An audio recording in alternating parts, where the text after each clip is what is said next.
Madame Bovary, de Gustave Flaubert. Parte 1, 8. El castillo, de construcción moderna, a la italiana, con 2 salas aledizas y 3 escalinatas, se alzaba en la parte baja de un inmenso prado donde pasían algunas vacas, entre espaciados vascuecilos de grandes árboles, mientras macizos de arbustos, rododendros, celindas y mundillos redondeaban sus desiguales matas de verdor sobre la línea curva del camino enarenado. Un riachuelo corría bajo un puente. A través de la bruma se distinguían unos edificios con techumbres de bálago diseminados por el prado, que bordeaban en suave pendiente 2 lomas cubiertas de bosque, y, por detrás, entre los macizos, se alzaban, en 2 líneas paralelas, las cocheras y las caballerizas, restos conservados del antiguo castillo demolido. El boc de Charles se detuvo ante la escalinata central, aparecieron unos criados, el marqués se adelantó, ofreciendo su brazo a la mujer del médico, la introdujo en el vestíbulo. Estaba pavimentado con losas de mármol, era de techo muy alto, y el ruido de los pasos, igual que el de las voces, resonaba en él como en una iglesia.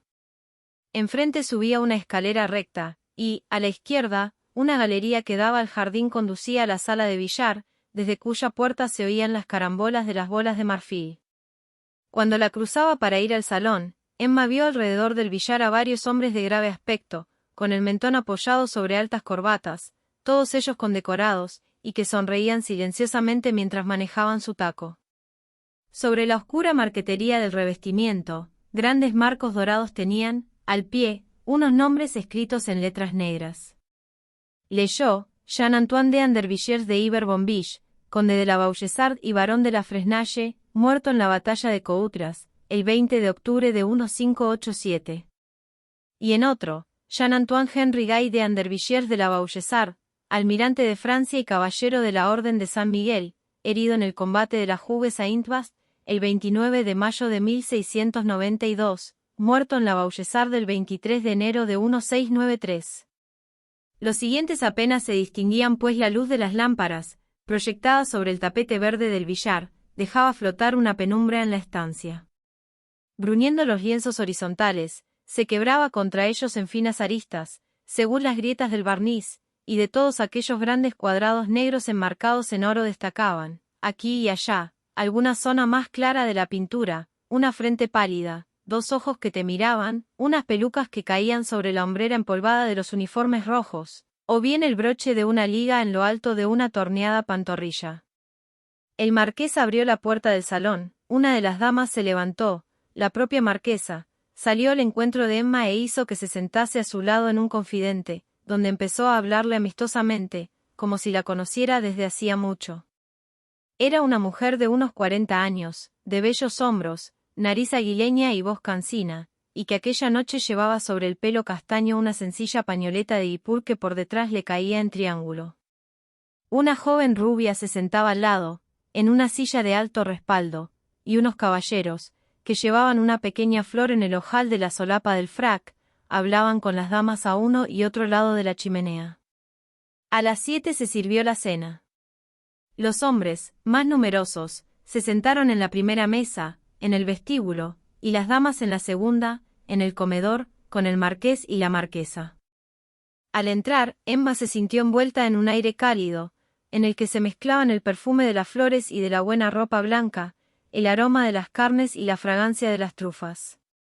Las velas de los candelabros alargaban sus llamas sobre las tapas de las fuentes de plata, los cristales tallados, cubiertos por un vaho mate, reflejaban rayos pálidos, a lo largo de la mesa se alineaban ramos de flores y, en los platos de ancho borde, cada servilleta, plegada en forma de mitra, sostenía entre la abertura de sus 2 pliegues un panecillo de forma ovalada. Las patas rojas de los bogavantes sobresalían de las fuentes, grandes frutas en cestillos calados se escalonaban sobre musgo, las codornices conservaban sus plumas, las fuentes humeaban, y, con medias de seda y calzón corto, corbata blanca y chorrera, grave como un juez, el maestresala, que pasaba entre los hombros de los invitados las fuentes ya trinchadas, hacía saltar con un golpe de cuchara el trozo que cada cual escogía. En la gran estufa de porcelana con molduras de cobre, una estatua de mujer embozada hasta el mentón contemplaba inmóvil la sala llena de gente. Madame Bovary observó que varias damas no habían puesto los guantes en su copa. Mientras, en la cabecera de la mesa, solo entre todas aquellas mujeres, encorvado sobre su plato lleno y con la servilleta anudada al cuello como un niño, un viejo comía dejando caer de su boca gotas de salsa. Tenía los ojos enrojecidos y llevaba una pequeña coleta atada con una cinta negra. Era el suegro del marqués, el viejo duque de la Verdiere, antiguo favorito del conde de Artois, en tiempos de las partidas de caza en Le Baudry, en las posesiones del marqués de Conflans, y que había sido, según decían, el amante de la reina María Antonieta entre los señores de Coigny de Lauzun.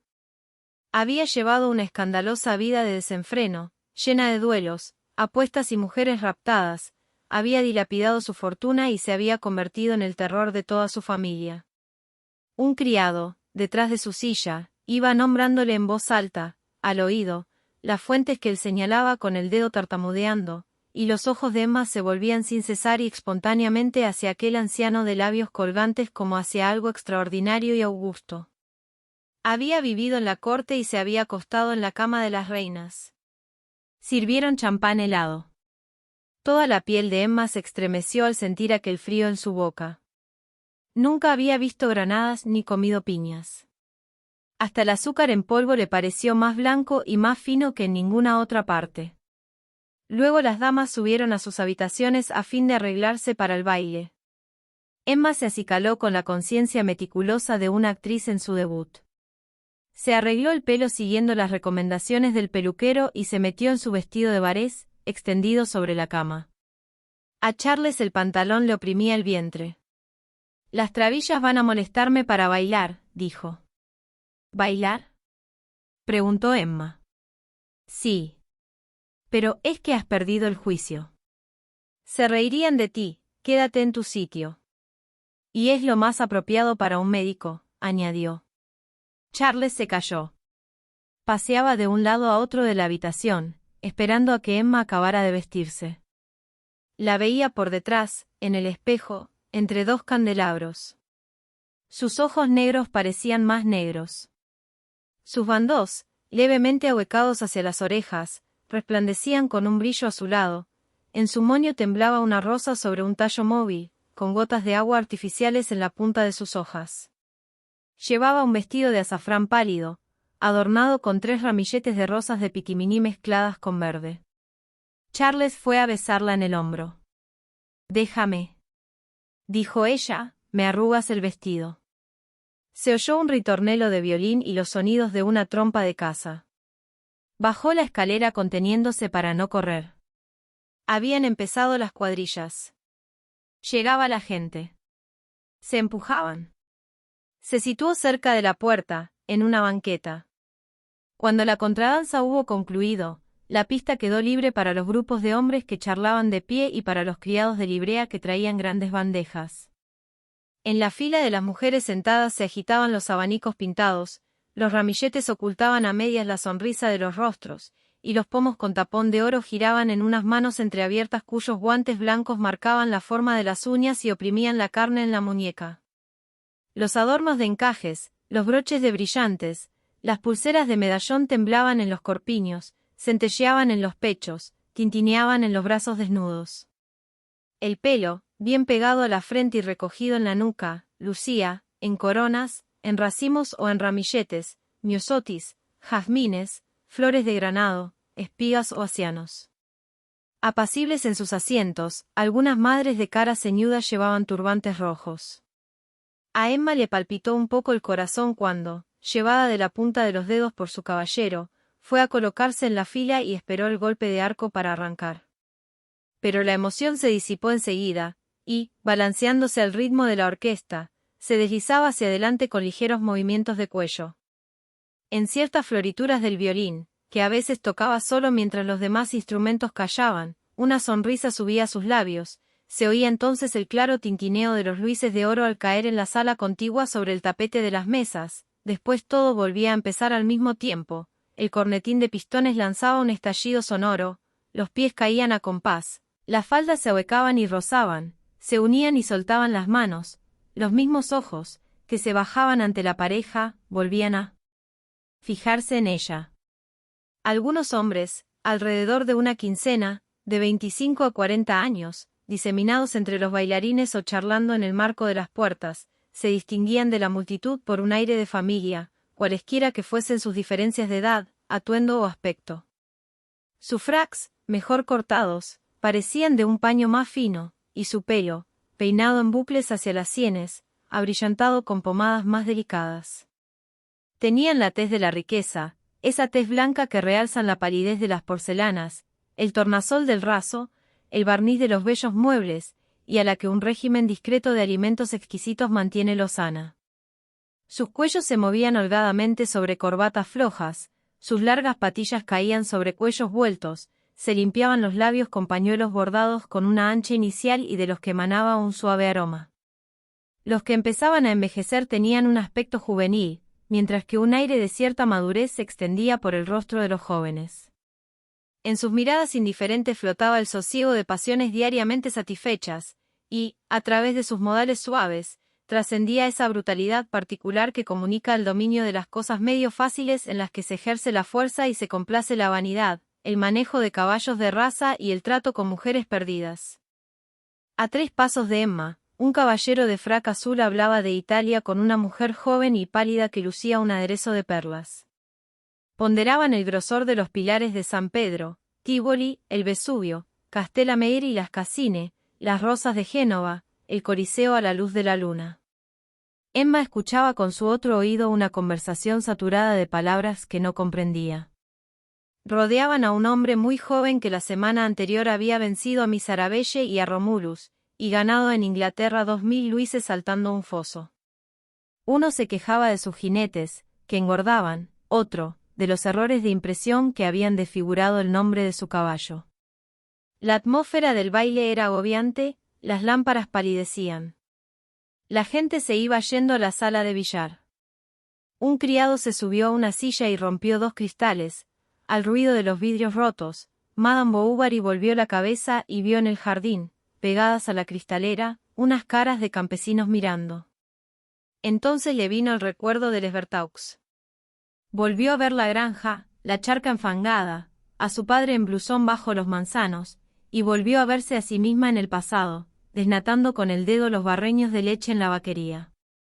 Pero, en medio de los resplandores de la hora presente, su vida pasada, tan nítida hasta entonces, se difuminaba por entero, y casi dudaba de haberla vivido. Estaba allí, después, alrededor del baile, no había más que sombra, extendida sobre todo lo demás. En ese momento estaba tomando un helado de marrasquino, que sujetaba con la mano izquierda en una concha de plata sobredorada, y con la cucharilla entre los dientes entornaba los ojos. A su lado, una dama dejó caer su abanico. Pasaba un bailarín. «Qué amable sería usted, caballero», dijo la dama, «si quisiera recoger mi abanico, que está detrás de este sofá». El caballero se inclinó y, cuando hacía el movimiento de extender el brazo, Emma vio que la mano de la joven dama echaba en su sombrero una cosa blanca, plegada en triángulo. Tras recoger el abanico, el caballero lo ofreció respetuosamente a la dama. Ella le dio las gracias con un movimiento de cabeza y se puso a oler su ramillete. Después de la cena, en la que hubo muchos vinos de España y vinos del Rin, sopas de cangrejo y de leche de almendras, pudins a lo Trafalgar y toda clase de carnes frías rodeadas de gelatinas que temblaban en las fuentes, empezaron a irse, unos tras otros, los coches. Alzando la punta de la cortina de muselina se veía deslizarse en la sombra la luz de sus faroles. Las banquetas fueron aclarándose, aún quedaban algunos jugadores, los músicos se refrescaban con la lengua a la punta de los dedos. Charles estaba medio dormido, con la espalda apoyada contra una puerta. A las 3 de la mañana empezó el cotillón. Emma no sabía bailar el vals. Todo el mundo lo bailaba, hasta la propia señorita de Andervilliers y la marquesa. Ya solo quedaban los huéspedes del castillo, una docena de personas aproximadamente. En esto, uno de los que bailaban, a quien familiarmente llamaban Vizconde, y cuyo chaleco muy abierto parecía moldeado sobre el pecho, se acercó por segunda vez a invitar a Madame Bovary, asegurándole que, guiada por él, saldría airosa del vals. Empezaron despacio, luego bailaron más deprisa. Daban vueltas ellos y todo daba vueltas a su alrededor, las lámparas, los muebles, el artesonado y el suelo, como un disco sobre su eje. Al pasar cerca de las puertas, los bajos del vestido de Emma se pegaban al pantalón, las piernas de uno se introducían en las del otro, él bajaba sus miradas hacia ella levantaba las suyas hacia él, una especie de sopor la dominaba, se detuvo. Volvieron a empezar, y, con un movimiento más rápido, el vizconde, arrastrándola, desapareció con ella hasta el final de la galería, donde Emma, jadeante, estuvo a punto de desmayarse y, durante un momento, apoyó la cabeza en el pecho del vizconde. Y después, sin dejar de dar vueltas, pero más despacio, él la devolvió a su sitio. Emma se recostó contra la pared y se tapó los ojos con la mano. Cuando volvió a abrirlos, una dama sentada en una banqueta en medio del salón tenía delante a 3 caballeros que la solicitaban arrodillados. Eligió al vizconde, y el violín volvió a empezar. Todo el mundo los miraba. Pasaban una y otra vez, ella sin mover el cuerpo y la barbilla hacia abajo, y él siempre en la misma postura, el busto combado hacia atrás, el codo arqueado y avanzados los labios. Aquella sí que sabía bailar el vals. Continuaron mucho tiempo y cansaron a todos los demás. Siguieron charlando todavía unos minutos, y, tras despedirse, o más bien darse los buenos días, los huéspedes del castillo se fueron a dormir. Charles se arrastraba agarrándose a la barandilla, las rodillas se le metían en el cuerpo. Había pasado 5 horas seguidas de pie delante de las mesas, mirando jugar al whist sin entender nada. Por eso lanzó un profundo suspiro de satisfacción cuando se quitó las botas. Emma se echó un chal por los hombros, abrió la ventana y se acodó en el antepecho. La noche era oscura. Caían algunas gotas de lluvia. Aspiró el viento húmedo que le refrescaba los párpados. La música del baile todavía zumbaba en sus oídos, y hacía esfuerzos por mantenerse despierta y prolongar la ilusión de aquella vida lujosa que tendría que abandonar dentro de poco. Apuntaba la aurora. Emma miró largo rato las ventanas del castillo tratando de adivinar cuáles eran las habitaciones de todos aquellos en los que se había fijado la víspera. Habría querido conocer sus vidas, penetrar en ellas, fundirse con ellas. Pero tiritaba de frío. Se desnudó y se acurrucó entre las sábanas, pegada a Charles, que ya dormía. Hubo mucha gente en el desayuno. Duró 10 minutos, no se sirvió ningún licor, cosa que extrañó al médico. Luego, la señorita de Andervilliers recogió unos trozos de brioche en un cestillo de mimbre para llevárselos a los cisnes del estanque, y fueron a pasear por el cálido invernadero, donde unas plantas raras, erizadas de pelos, se escalonaban en pirámides bajo unos recipientes suspendidos que, semejantes a nidos de víboras demasiado llenos, dejaban caer desde sus bordes unos largos cordones verdes entrelazados. El invernadero de naranjos, que se encontraba al fondo, llevaba bajo techado las dependencias del castillo.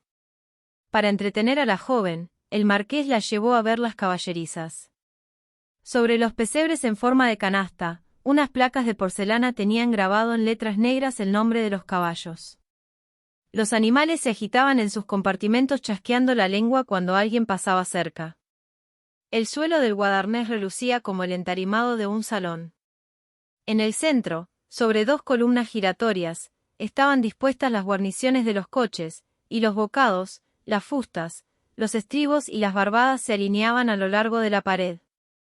Mientras tanto, Charles fue a pedir a un criado que engancharan su boc. Se lo trajeron al pie de la escalinata, y, una vez metidos en el todo los paquetes, los esposos Bovary agradecieron las atenciones al marqués y a la marquesa y partieron de regreso a Toasts. Emma, en silencio, miraba girar las ruedas. Charles, sentado en el borde extremo de la banqueta, conducía con los brazos separados, y el caballejo trotaba hamblando entre los varales, demasiado separados para él. Las riendas flojas golpeaban su grupa cubriéndose de espuma, y la caja atada en la trasera del boc daba fuertes golpes regulares contra la carrocería. Ya estaban en los altos de Thibaut-Urville cuando, de pronto, delante de ellos, pasaron riendo unos jinetes con sendos puros en la boca.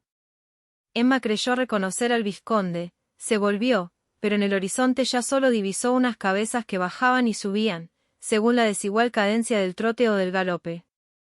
Un cuarto de legua más adelante, tuvieron que detenerse para asegurar con una cuerda la retranca que se había roto. Pero Charles, al echar una última ojeada a los arreos, vio algo en el suelo, entre las patas del caballo, y recogió una petaca toda bordada de seda verde y blasonada en el centro como la portezuela de una carroza. «Si hasta tiene 2 puros dentro», dijo, «serán para esta noche, después de cenar». «¿Pero, tú fumas?», preguntó ella. «A veces, si se presenta la ocasión». Se guardó el hallazgo en el bolsillo y fustigó al jaco.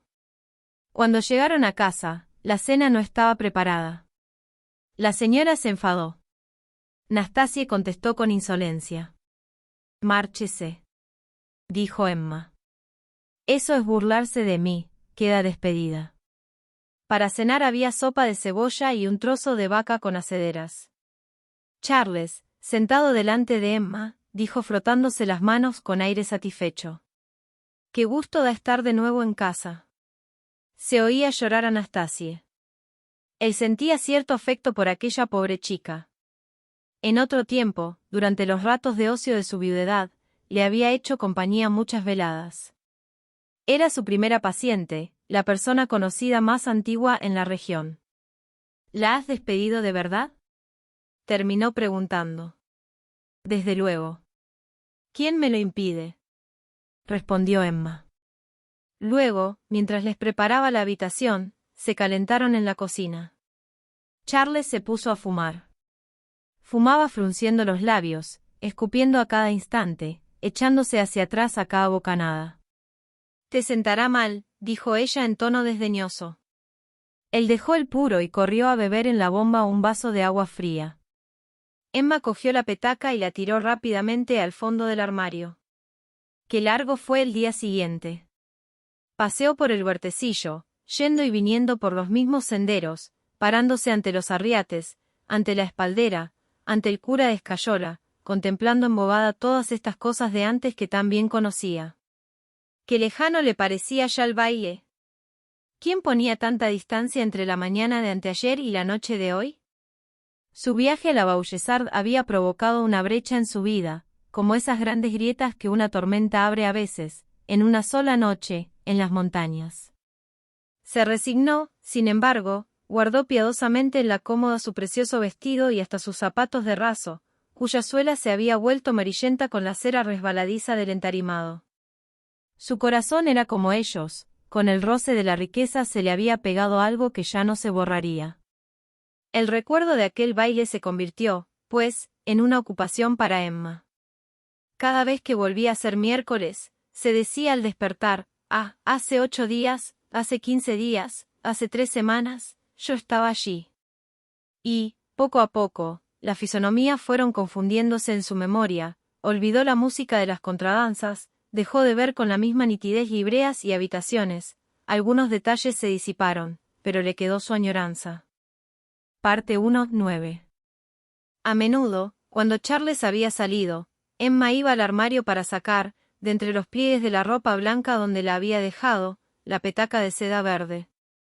La miraba, la abría y aspiraba incluso el aroma del forro, mezcla de verbena y de tabaco.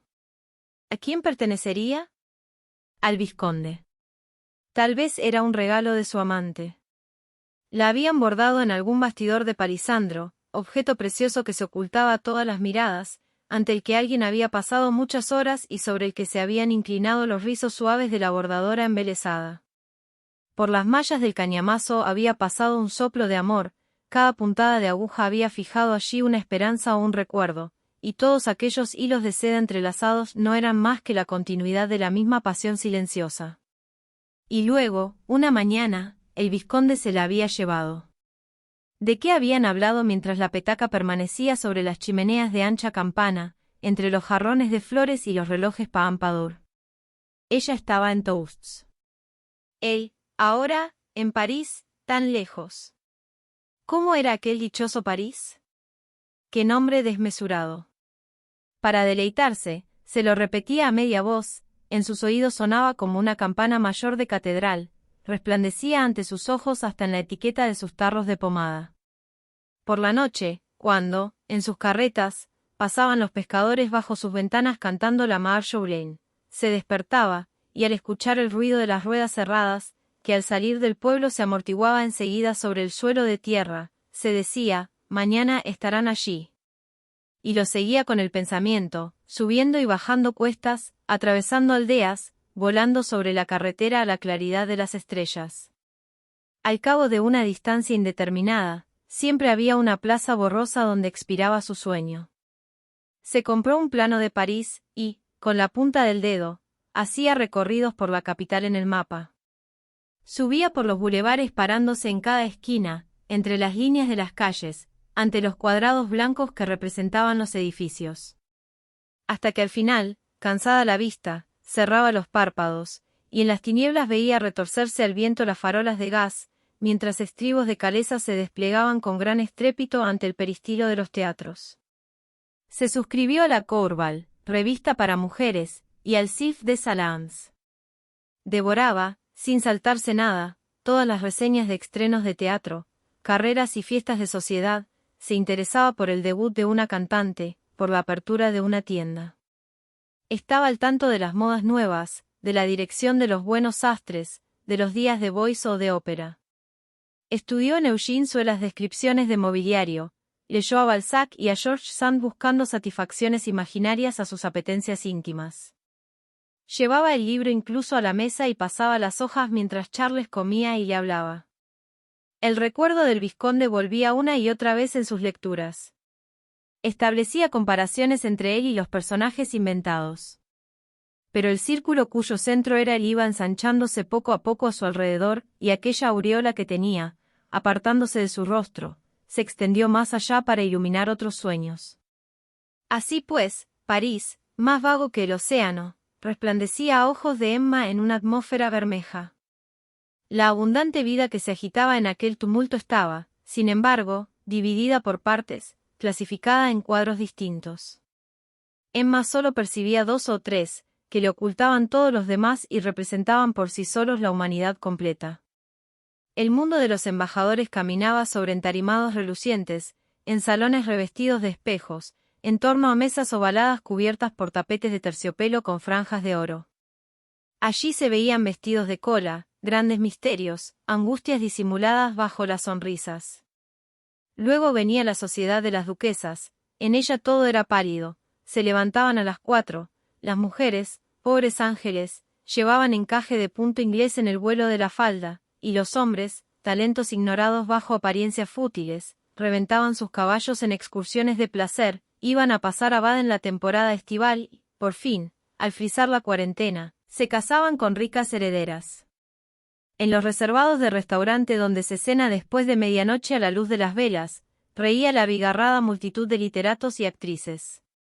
Todos ellos eran pródigos como reyes, y estaban llenos de ambiciones ideales y de delirios fantásticos. Llevaban una existencia por encima de las demás, entre cielo y tierra, en medio de las tempestades, algo sublime. En cuanto al resto de la gente, estaba perdida, sin un sitio concreto, y como si no existiese. Además, cuanto más cerca estaban las cosas, más se apartaba de ellas su pensamiento. Cuanto la rodeaba de manera inmediata, campiña aburrida, pequeños burgueses imbéciles, mediocridad de la existencia, le parecía una excepción en el mundo, una casualidad particular en la que se encontraba atrapada, mientras más allá se extendía hasta perderse de vista la inmensa región de las dichas y de las pasiones. En su deseo confundía las sensualidades del lujo con los goces del corazón, la elegancia de costumbres con la delicadeza del sentimiento. No necesitaba el amor, como las plantas tropicales, terrenos adecuados, una temperatura particular. Los suspiros a la luz de la luna, los prolongados abrazos, las lágrimas que corren por las manos que se abandonan, todas las fiebres de la carne y las languideces del cariño no se separaban, pues, del balcón de los grandes castillos que están llenos de placenteros ocios, de un saloncito con cortinillas de seda y una alfombra muy espesa, de jardineras llenas de flores, de una cama montada sobre un estrado, ni del centelleo de las piedras preciosas y de las agujetas de la librea. El mozo de la posta, que iba todas las mañanas para almorzar la yegua, atravesaba el corredor con sus gruesos zuecos, su blusón tenía agujeros, sus pies iban desnudos dentro de unos zuecos. Así era el groón de calzón corto con el que ella debía conformarse. Acabada su tarea, no volvía ya en toda la jornada, pues Charles, de vuelta en casa, metía él mismo su caballo en la cuadra, le quitaba la silla y lo ataba del ronzal, mientras la criada llevaba un haz de paja y lo echaba, como mejor podía, en el pesebre. Para sustituir a Anastasie, que terminó marchándose de Toulouse derramando ríos de lágrimas, Emma tomó a su servicio a una chica de 14 años, huérfana y de semblante dulce. Le prohibió los gorros de algodón, le enseñó que debía hablar a la gente en tercera persona, a traer un vaso de agua en un platillo, a llamar a la puerta antes de entrar, y a planchar, a almidonar, a vestirla. Quiso convertirla en su doncella. La nueva criada obedecía sin rechistar para no ser despedida, y, como la señora solía dejar la llave en el aparador, Félicité cogía cada noche una pequeña provisión de azúcar para comérsela a solas, en la cama, después de rezar sus oraciones. A veces, por la tarde, se iba a charlar enfrente con los postillones.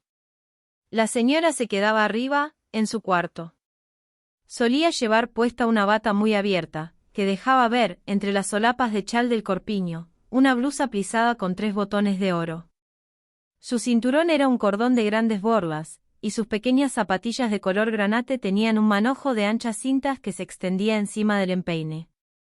Se había comprado un cartapacio, portaplumas y sobres, aunque no tuviera nadie a quien escribir, limpiaba el polvo de su estantería, se miraba en el espejo, cogía un libro, y luego, soñando entre las líneas, lo dejaba caer sobre sus rodillas. Tenía ganas de viajar o de volver a su convento. Deseaba a la vez morir y vivir en París. Charles cabalgaba, con nieve o con lluvia, por caminos y veredas. Comía tortillas en la mesa de las granjas, metía el brazo en camas húmedas, recibía en la cara el chorro tibio de las sangrías, escuchaba estertores, examinaba palanganas, apartaba mucha ropa sucia, pero todas las noches encontraba un fuego llameante, la mesa servida, unos muebles cómodos y una mujer bien arreglada y encantadora, que olía fresco, sin saber siquiera de dónde procedía ese olor, o si no era su piel lo que perfumaba su camisa. Emma le fascinaba con un sinfín de delicadezas, unas veces era una forma nueva de recortar arandelas de papel para las velas, un volante que cambiaba en su vestido, o el nombre extraordinario de un plato muy sencillo, y que la criada había echado a perder, pero que Charles apuraba con fruición hasta el final. En Rouen vio a unas damas que llevaban en el reloj un manojo de dijes, se compró dijes. Quiso para su chimenea 2 grandes jarrones de cristal azul, y, poco después, un neceser de marfil con un dedal de plata sobredorada. Cuanto menos comprendía Charles estos refinamientos, más sufría su seducción. Añadían algo al placer de sus sentidos y a la dulzura del hogar. Eran como un polvo de oro que enarenaba de punta a cabo el pequeño sendero de su vida. Gozaba de perfecta salud, tenía buena cara, su reputación se había consolidado por completo. Los campesinos le apreciaban porque no era orgulloso. Acariciaba a los niños, no entraba nunca en la taberna, y, además, inspiraba confianza por su moralidad. Acertaba especialmente en los catarros y enfermedades de pecho. Como tenía mucho miedo a matar a sus pacientes, Charles no recetaba de hecho más que pociones calmantes, algún emético de vez en cuando, un baño de pies o sanguijuelas. No es que la cirugía le asustase, sangraba abundantemente a la gente, como si fueran caballos, y tenía un puño de hierro a la hora de extraer muelas. En fin, para estar al día, se suscribió a la Ruche Medicale, revista nueva cuyo prospecto había recibido. Leía un rato después de la cena, pero el calor de la estancia, unido a la digestión, hacía que al cabo de 5 minutos se durmiese, y allí se quedaba, con la barbilla entre las manos y el pelo caído como crines hasta el pie de la lámpara. Emma lo miraba encogiéndose de hombros. ¿Por qué no tendría ella al menos por marido uno de esos hombres de entusiasmo taciturno que trabajan de noche entre libros y al final, a los 60 años, cuando llega la edad de los reumatismos, llevan un pasador lleno de condecoraciones sobre su frac negro mal cortado? Habría querido que aquel apellido de Bovary, que era el suyo, fuese ilustre, verlo expuesto en las librerías, repetido en los periódicos, conocido por toda Francia. Pero Charles carecía de ambición. Un médico de Yvetot, con quien hacía poco había coincidido durante una consulta, lo había humillado un poco, junto al lecho mismo del enfermo, y ante la familia allí reunida. Cuando Charles le contó por la noche ese episodio, Emma montó en cólera contra el colega. Charles se enterneció por ello. La besó en la frente soltando una lágrima. Pero ella estaba exasperada de vergüenza, tenía ganas de pegarle, se fue al pasillo para abrir la ventana y aspiró el aire fresco para calmarse. ¡Qué pobre hombre! ¡Qué pobre hombre!, decía en voz baja, mordiéndose los labios. Por otro lado, se sentía cada vez más irritada con él. Con el tiempo, Charles iba adquiriendo unos modales groseros, en el postre, cortaba el corcho de las botellas vacías, después de comer se pasaba la lengua por los dientes, al tragar la sopa, hacía una especie de cloqueo con cada sorbo, y como empezaba a engordar, los ojos, ya de por sí pequeños, parecían subírsele hacia las sienes por la hinchazón de los pómulos. A veces, Emma tenía que meterle el borde rojo de sus prendas de punto en el chaleco, le ajustaba la corbata o desechaba los guantes desteñidos que él estaba a punto de ponerse, y no era por él, como Charles suponía, era por ella misma, por expansión de egoísmo, por irritación nerviosa. También a veces le hablaba de cosas que había leído, como de un pasaje de novela, de una comedia nueva, o de la anécdota de la alta sociedad que contaba el folletón del periódico, pues, a fin de cuentas, Charles era alguien, un oído siempre abierto, una aprobación siempre a punto. ¿Cuántas confidencias no hacía ella a su galga? Se las hubiera hecho a los tizones de la chimenea o al péndulo del reloj. En el fondo de su alma, sin embargo, esperaba un acontecimiento. Como los marineros en peligro, paseaba por la soledad de su vida unos ojos desesperados, buscando a lo lejos alguna vela blanca entre las brumas del horizonte. No sabía cuál sería ese azar, qué viento lo empujaría hasta ella, hacia qué orillas la llevaría, si sería chalupa o navío de 3 puentes cargado de angustias o lleno de ventura hasta las portas. Pero cada mañana, al despertarse, lo esperaba para ese día, y escuchaba todos los ruidos, se levantaba sobresaltada, se extrañaba de que no llegase, luego, al ponerse el sol, más triste cada vez, deseaba estar ya en el día siguiente. Volvió la primavera. Tuvo sofocos con los primeros calores, cuando florecieron los perales. Desde primeros de julio, contó con los dedos las semanas que faltaban para llegar al mes de octubre, pensando en que acaso el marqués de Andervilliers volviera a dar un baile en la Vaubyessard. Pero todo septiembre transcurrió sin cartas ni visitas. Tras el disgusto de esa decepción, su corazón volvió a quedarse vacío, y de nuevo empezó entonces la serie de las mismas jornadas. Y ahora iban a sucederse así, una tras otra, siempre iguales, innumerables, y sin aportar nada. Las otras existencias, por vulgares que fuesen, tenían al menos la oportunidad de un acontecimiento. Una aventura determinaba en ocasiones peripecias sin fin, y el decorado cambiaba. Pero para ella no ocurría nada. Dios lo había querido. El porvenir era un pasillo completamente negro, y con una puerta bien cerrada al fondo. Abandonó la música. ¿Para qué tocar? ¿Quién la oiría? Si nunca iba a poder, con un vestido de terciopelo de manga corta, en un piano de Erard, tocando en un concierto con sus ligeros dedos las teclas de marfil, sentir circular, a su alrededor, como una brisa, un murmullo de éxtasis, no valía la pena aburrirse estudiando. Dejó en el armario sus carpetas de dibujo y el bordado. ¿Para qué? ¿Para qué? La costura la irritaba. Lo he leído todo, se decía. Y se quedaba poniendo las tenazas al rojo vivo o mirando caer la lluvia. Qué triste se sentía los domingos, cuando tocaban a vísperas. En medio de un aletargamiento atento, oía sonar uno a uno los tañidos de la cascada campana. Deslizándose lentamente por los tejados, algún gato arqueaba su lomo bajo los rayos pálidos del sol. En la carretera, el viento levantaba nubes de polvo. A lo lejos aullaba de vez en cuando un perro, y la campana proseguía, a intervalos regulares, su monótono repique, que se perdía en los campos. Mientras, salían de la iglesia. Las mujeres con zuecos relucientes, los campesinos con blusón nuevo, los chiquillos saltaban delante sin nada en la cabeza, todo el mundo volvía a su casa. Y 5 o 6 hombres, siempre los mismos, se quedaban jugando al chito delante del portalón de la posada. El invierno fue frío.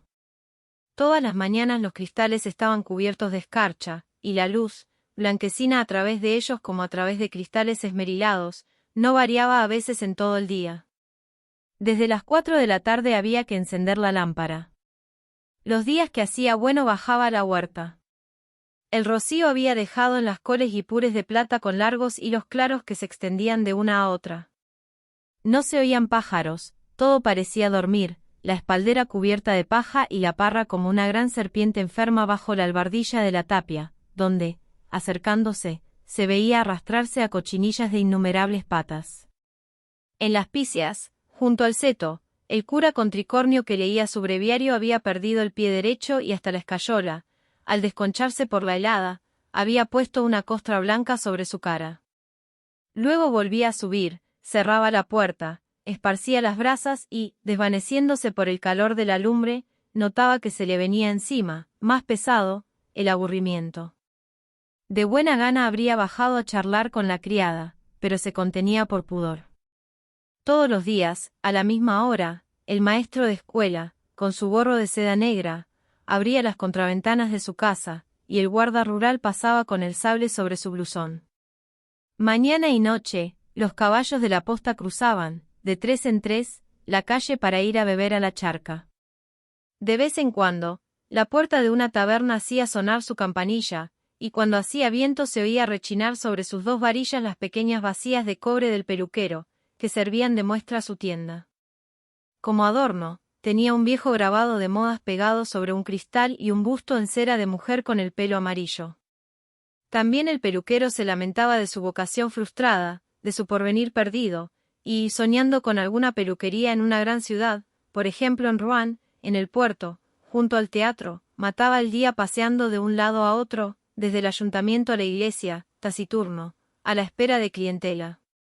Cuando Madame Bovary alzaba los ojos, siempre lo veía allí como un centinela de guardia, con su gorro griego terciado sobre la oreja y su chaqueta de lasting. Por la tarde, a veces, aparecía una cabeza de hombre tras los cristales de la sala, cabeza curtida y con patillas negras, que sonreía despacio con una amplia y dulce sonrisa de dientes blancos. Enseguida empezaba un vals, y al son del organillo, en un saloncito, unos bailarines de la altura de un dedo, mujeres con turbante rosa, tiroleses con jubón, monos con frac negro y caballeros de calzón corto daban vueltas y más vueltas entre los sillones, los sofás, las consolas, repitiéndose en los trozos de espejo unidos en sus esquinas por un filete de papel dorado. El hombre daba vueltas al manubrio, mirando a derecha, a izquierda y hacia las ventanas.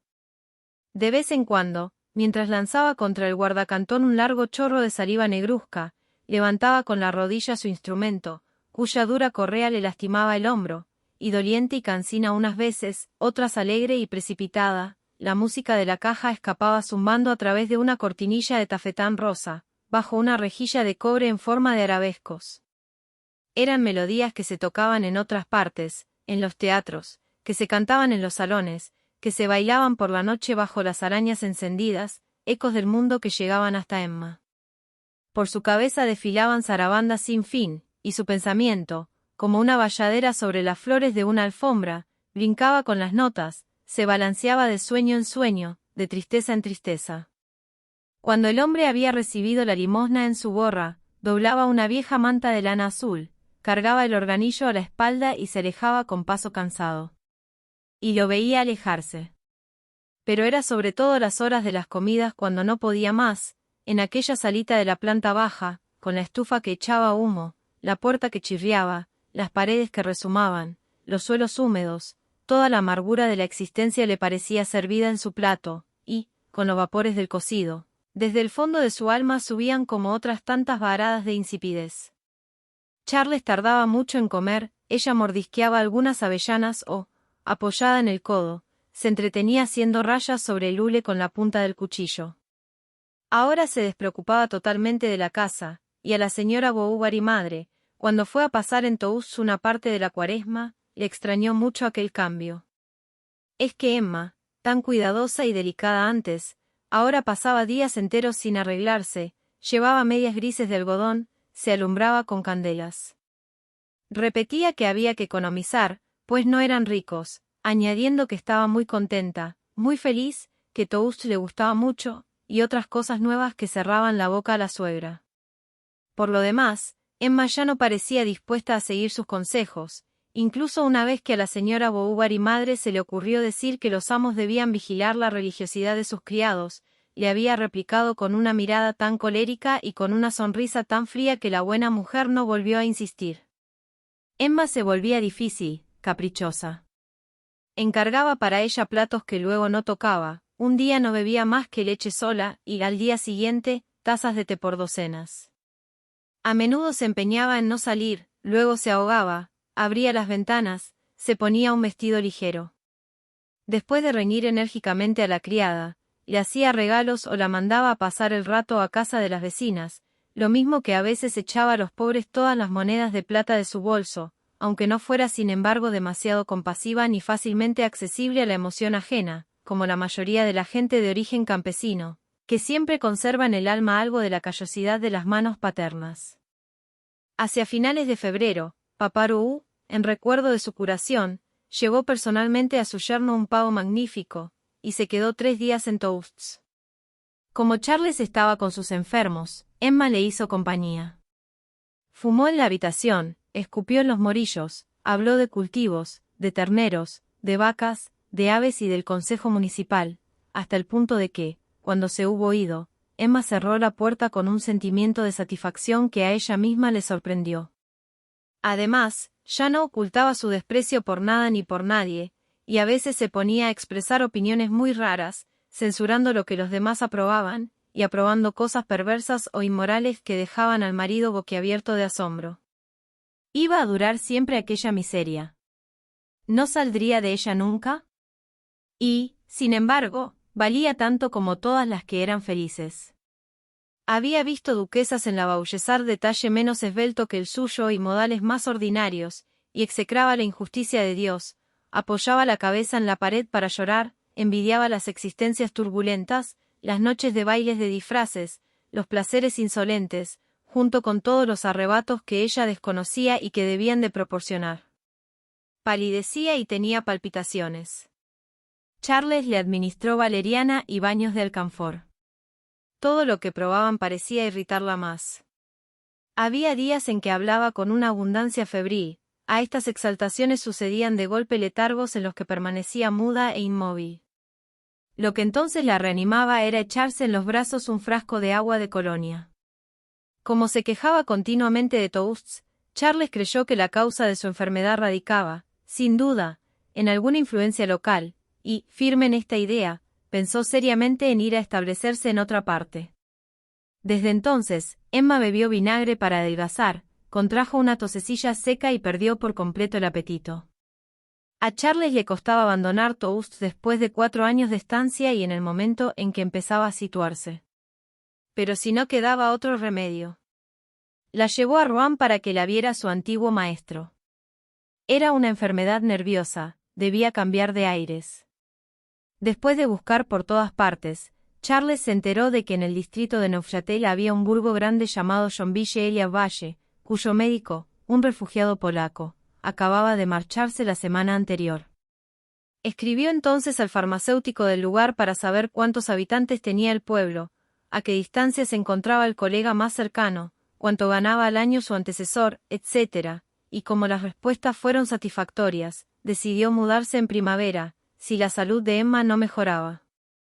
Un día que, en previsión de ese traslado, Emma estaba ordenando un cajón, se pinchó los dedos con algo. Era un alambre de su ramo de novia. Los capullos de azahar estaban amarillos de polvo, y las cintas de raso ribeteadas de plata se deshilachaban por el borde. Lo arrojó a la lumbre. Ardió más deprisa que la paja seca. Luego hubo una especie de zarza roja sobre las cenizas, que se consumía lentamente. Lo miró arder. Las pequeñas vallas de cartón explotaban, los hilos de latón se retorcían, el galón se derretía, y las corolas de papel, acartonadas, balanceándose por la placa como mariposas negras, acabaron echando a volar por la chimenea. Cuando salieron de Toasts, en el mes de marzo, Madame Bovary estaba encinta.